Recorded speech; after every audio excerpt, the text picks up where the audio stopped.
मला एक कळालं नाही की आपण विठ्ठल मूर्तीला बुद्ध शोधायला धर्मांतर केले आहे की बाबासाहेबांनी दिलेले परिवर्तनाचे चळवळीचे नेतृत्व करायला.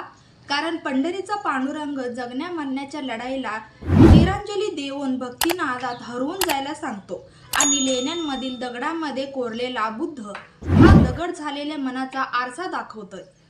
देव नाकारत स्वयंप्रकाशित होण्याची शिकवण देतो. मी मार्गदाता आहे, मोक्षदाता नाही.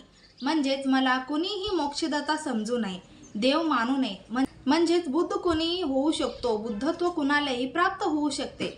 विठ्ठलाची मूर्ती जरी बुद्धांची असली तरी प्रत्येकाने एक गोष्ट लक्षात ठेवायची आहे.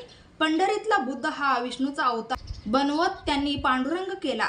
त्याच पांडुरंगावर प्रकाश टाकत बुद्ध रूप समोर आणत अंधश्रद्धा, चुकीच्या रूढी, परंपरा, देवधर्म फाट्यावर मारत आपल्याला लुंबुनी, कुशिनारा आणि जंबोद्वीपातल्या सर्व मानवतेच्या मनावर राज्य करणाऱ्या सर्वांच्या कल्याणकारी बुद्धाला पेरायचा. शेवटी मी एकच सांगेन, बुद्ध हे बुद्धच आहेत, पांडुरंग नाही.